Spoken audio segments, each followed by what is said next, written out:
was very nice to know that this time round, the IG has directed officers to come and attend this meeting, not incognito, the way usually it will happen, and that they have been part of the processes, they have contributed, and we sincerely appreciate that gesture from the IG. Allow me to read once Njagi has set up on the screen. It is rather long because we have had 3 days of meeting here. We have had 7 different issues, and so it will be a bit long. I ask that you stay put. It's 12 pages, and so it will take a bit of time. Preamble. The first National Dialogue Conference, NDC 1, convened by the Dialogue Reference Group, DRG, has been held at the Fungamano House, Nairobi, from the 11th to the 13th September 2018. The National Dialogue Conference brought together just over 600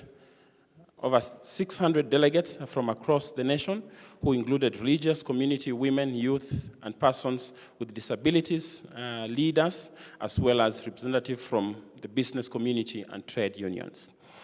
The objective of the National Dialogue Conference was to initiate an inclusive dialogue process to effectively address the political and governance crisis in Kenya.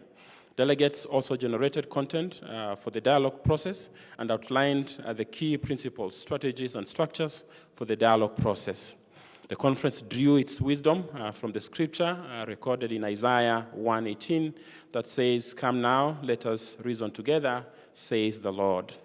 Delegates were inspired to learn from God that dialogue is important to resolve conflicts and disputes. Number 1. In our continuous assessment of the state of the nation, the Dialogue Reference Group has found that virtually all government, social, public, and private institutions in Kenya suffer a legitimacy crisis. As a result, different attempts to reform the nation, driven by individual institutions, have failed. It is notable that formation of coalition governments in 2002, 2008, and the promulgation of a new constitution in 2010, and the recent handshake between His Excellency the President and Right Honorable Raila Odinga did not resolve the underlying causes of conflict. The Dialogue Reference Group nonetheless appreciates that the handshake between the President Uhuru and the Right Honorable Raila has produced a calmness in the nation that portends a golden opportunity for the nation to reflect on and find solutions to the perennial conflicts that emerge at every election. It is in this context that the Dialogue Reference Group has initiated this national dialogue process so that Kenyans have a chance to build consensus on a pathway to national cohesion, equality, and justice as is envisaged by the Constitution of Kenya 2010. As is outlined in the framework for the national dialogue developed by the DRG, the National Dialogue Conference intensively discussed 7 agenda items and now recommends the following solutions to Kenyans. Number 2, economic recovery and accelerated service delivery. Kenyans have been systematically impoverished by different administrations of government, causing their lives to be on a downward spiral to misery and suffering. Economic and development policies have persistently been regime-centric rather than people-centric. Further to this, the government has failed to implement policies, strategies, and programs to improve citizens' access to better services, security, opportunities, and welfare. It is considered position of the National Dialogue Conference that the purpose of economic development should be proper improvement of the people's productivity and lives, and not merely undertaking projects that increase consumerism. Seeking to improve the lives of Kenyans, this National Dialogue Conference recommends the following.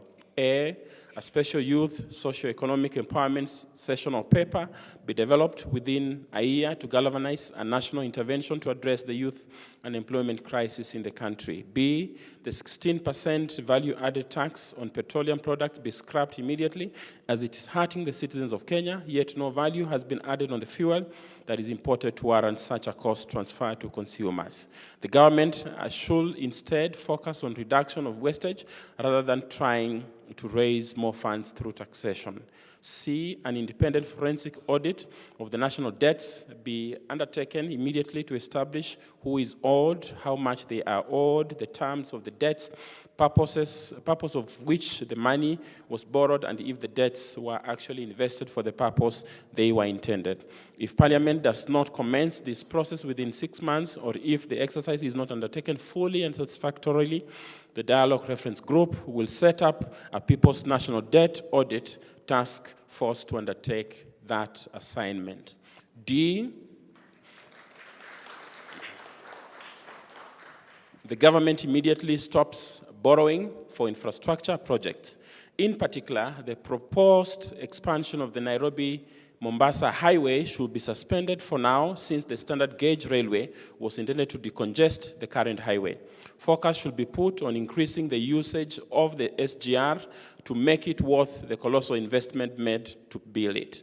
Further, the Naivasha to Malaba extension of the SGR should be suspended, since the country is broke and cannot even feed its own people. Kenya must avoid recolonization through debt, as has been witnessed in other countries. Thank you for clapping for me.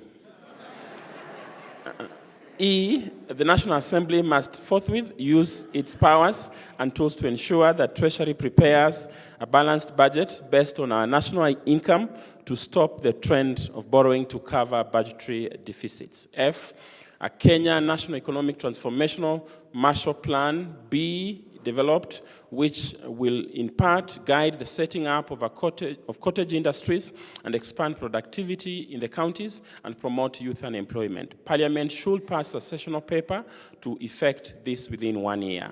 G, the presidency should, within 3 months, present to Parliament a comprehensive statement on the Northern Rangelands Trust, and especially to respond to the concerns that major land and natural reserves have been annexed in northern Kenya for foreigners. H, the presidency should outline the country's strategy to conserve rivers, wetlands, and all water towers in the context of a wider climate change adaptation and mitigation strategy. And county and national governments should enhance service delivery to all Kenyans with a special focus on food security and increase access to health services. Then 3, decisive action to deal with corruption. Corruption has permeated every sector of the Kenyan society to the point where it has become the social norm. So pervasive is corruption in Kenya that community members often frown at those who are not corrupt and instead reward the corrupt by electing them to political offices. This symbiotic relationship between politics and corruption impedes transparency and accountability. To decisively deal with corruption, the National Dialogue Conference recommends the following. A, corruption should be declared a national disaster so that fighting it is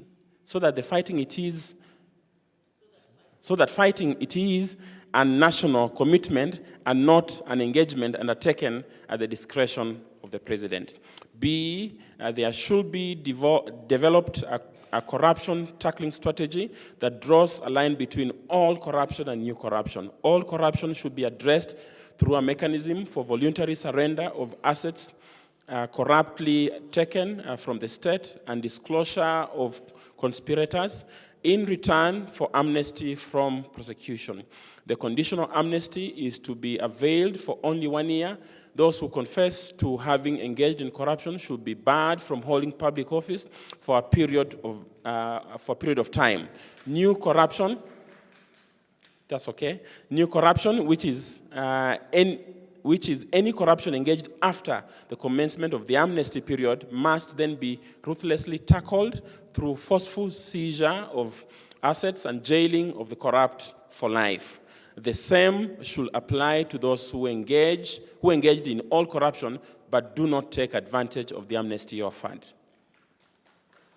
Then C, the Ethics and Anti-Corruption Commission should be dissolved and instead a permanent presidential anti-corruption authority be established through an act of parliament. The mandate of the authority will be to advise the president on the war against corruption, while investigations and prosecution of corruption cases should be domiciled in the Directorate of Criminal Investigation and Director of Public Prosecutions. This will shift the fight against corruption to be a fiduciary responsibility of the president, who will have full power over the national anti-corruption strategy and will take responsibility for any lapses in the fight. Then D, the National Assembly must immediately pass a Conflict of Interest Act, which will stop public officers, state officers, political leaders, their spouses, children, and representatives from doing business with government at national and county levels. This injunction should also apply to elected officials who previously were practicing law, who should be barred from personally representing clients in court during their tenure of service. Their law firms should, however, not be stopped from providing services to their clients. Any officials who breach this act should face punitive measures that include being required to permanently quit politics to go and do business. Then E, religious institutions should not accept public donations or contributions from elected or appointed political leaders or state officers that are given with fanfare. Contributions from such persons should be anonymous and personal like those of other worshippers. Religious institutions should not be seen as channels for sanitizing corrupt individuals. F, Article 99, Section 3 must be repealed to remove the lacuna that allows politicians to vie for elective office even when they are faced with integrity, corruption, and criminal cases in courts of law. The IBC should be empowered to bar them through vetting any individuals with such integrity questions until they have been cleared and found not culpable. G, the Campaign Finance Act must be strictly enforced to ensure that only monies from legitimate sources are invested in political campaigns. Further, spending by political parties during campaigns must be limited to what is strictly necessary. Number 4, constitutional and legal reforms. In light of the high stakes that accompany presidential elections with resultant instances of tension and violence, questions have been raised regarding the efficacy of maintaining the system of government as we have today.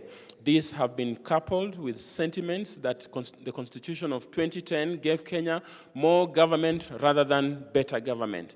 To remedy this, the National Dialogue Conference recommends the following. A, and then there will be another A, maybe A and 1.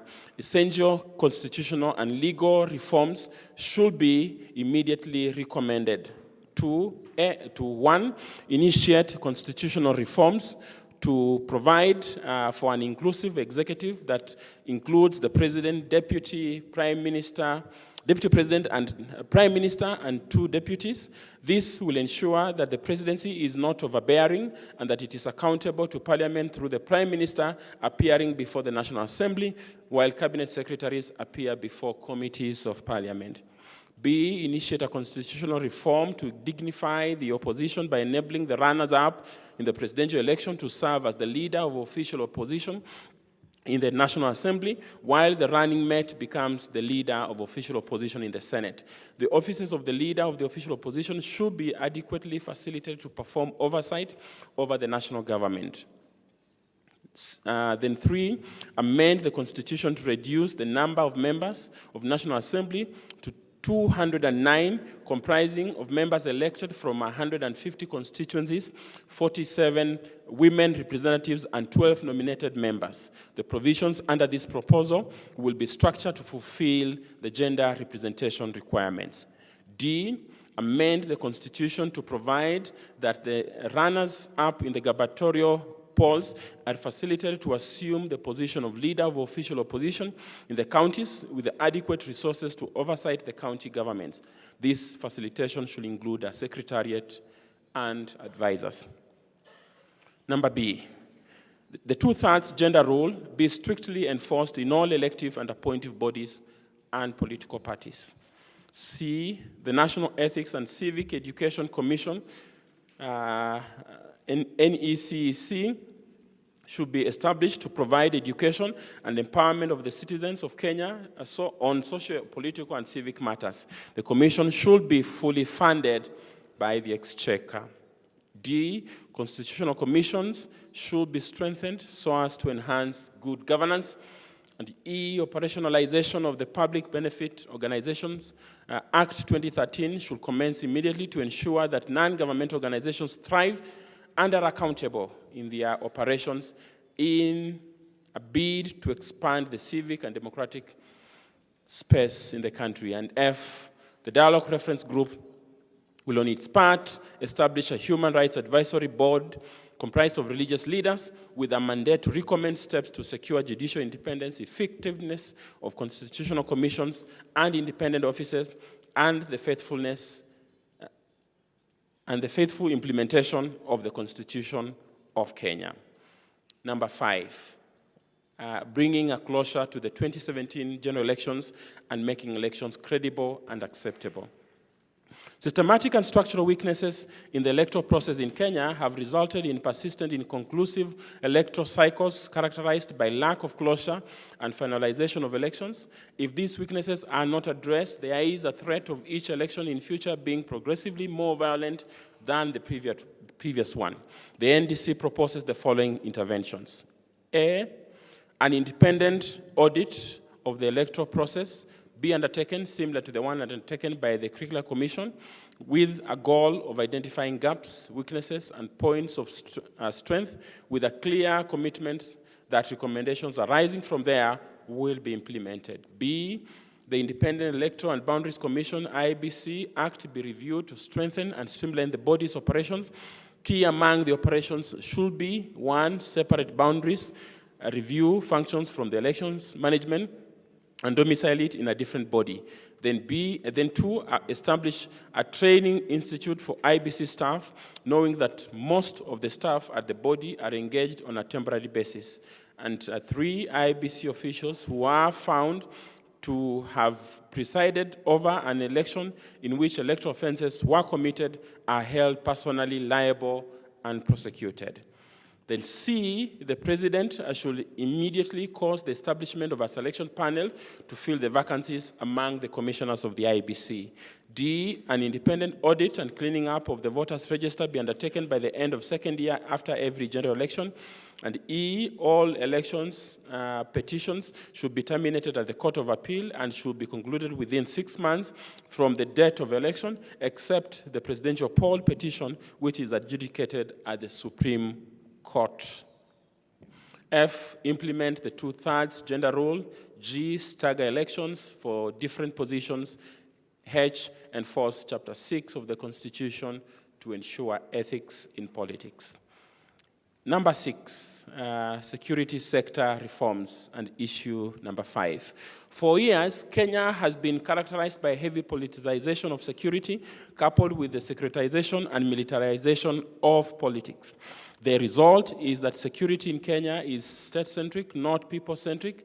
The National Police Service continues to be an authoritarian force that serves to crush dissent and control citizens. There is a great need for the security sector to be reformed so that its dignity, equality, and human rights dignity, equality, and human rights oriented in line with Article 28 of the Constitution. Towards this, the National Dialogue Conference recommends the following. A, the security agencies must immediately stop extrajudicial executions, use of excessive force to contain the public, and enforced disappearances of suspects. B, that the welfare of security officers be enhanced to include chaplaincy, counseling, and psychosocial support. especially for those returning from difficult assignments. C, security officers be accorded decent and adequate housing, towards which we recommend that they be given adequate housing allowances to enable them access proper accommodation. D, a proper and humane performance management system should be put in place which provides for equitable opportunities for career growth, discipline enforcement, and regular professional development programs. E, the police officers should be adequately tooled and kitted. Then F, the police service commission should be accorded operational independence as provided for in the Constitution. This independence will be indicated by 1, the Inspector General and his or her deputies and the head of Department of Criminal Investigation should be appointed through a process that includes public participation. B, the police service should have a budget independent of the Ministry of Interior, with the Inspector General mandated to be the accounting officer. Then C, the police service should manage procurement of goods and services and be required to adhere to public procurement rules. G, the requirement of officers in the recruitment of officers into the service be undertaken in a humane manner that takes into consideration gender inclusivity and is not limited to physical appearance and prowess as the only qualifications. H, the police service chain of command structure should be streamlined to have one central command. I, the provisions of Chapter 6 of the Constitution of Kenya on leadership and integrity be strictly enforced within the police service. J, there should be established at every police station a special gender crimes unit and safe spaces where women and other victims of violence can find shelter, especially at the police stations. And K, implementation of the National Action Plan for Gender-Sensitive Peace and Conflict Resolution should commence immediately. L, the police service should encourage security officers to dialogue with the community and religious leaders to build goodwill and strategize on security maintenance, and should develop a policy to guide citizens who wish to provide material support to police stations. M, the county policing authorities should be gazetted to enable them operate with clear guidelines and should subsume the Nyumba Kumi initiative. And N, the bodies that oversight the police service, this being Independent Policing Oversight Authority, IPOA, and the Kenya National Commission for Human Rights should be improved and enhanced to ensure professionalism within the force. Issue number 6, strengthening devolution, institutional performance and governance. Devolution is one of the key achievements Kenyans gained through the new Constitution 2010. They expected quicker socioeconomic transformation through effective planning and better service delivery. However, this aspiration is yet to be achieved due to the slow transfer of resources to the counties and the stranglehold the national government continues to exercise over the devolved units. In addition, corruption is rampant in the county governments, and nepotism is prevalent. To make devolution effective, the National Dialogue Conference recommends the following. A, an audit of devolution should be undertaken immediately to establish the status of the implementation. B, the Council of Governors should immediately convene a national stakeholders conference to address the crisis in devolution and outline strategies to ensure citizens receive full benefits of devolution. C, the Treasury should raise the funds transferred to the counties to 30%, noting that 15% currently being transferred is the minimum provided for in the Constitution. D, the pending transition laws should be implemented within 1 year. E, all county governments should fast-track decentralization to the village level within the next 2 years. F, Schedule 4 of the Constitution of Kenya should be reviewed to remove the contradictions between the roles of the national government, national and county governments. The national government must henceforth stop implementing any functions that are domiciled in the county governments.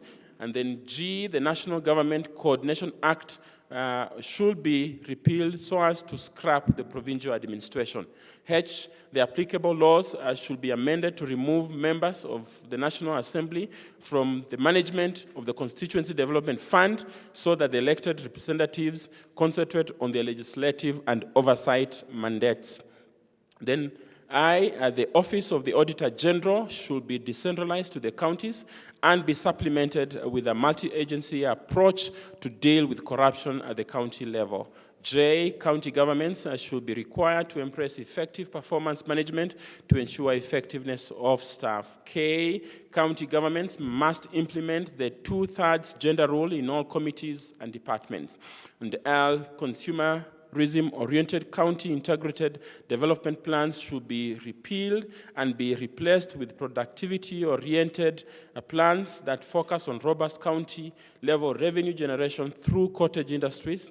Religious leaders at the county levels will organize forums to review the CIDPs and recommend necessary amendments. Then the last issue that we discussed is national cohesion. And on this, we say that the history of Kenya is in essence a litany of marginalization, exclusion, and injustice. Historical injustices have been documented time and again, but have not been dealt with. Further, citizens lack a national identity and national character, which imperils national cohesion due to the perceived and actual unequal distribution of resources. There is an urgent need to build a national identity so that ethnic identity ceases being a point of division and political mobilization. To achieve this, the National Dialogue Conference recommends the following. A National Transitional Justice Authority should be established immediately to oversee the implementation of the TJRC recommendations. It should also address the grievances and violations against Kenyans since 2008, including the 2013 and 2017 election violence. This is necessary for the country to experience full healing, forgiveness, and reconciliation.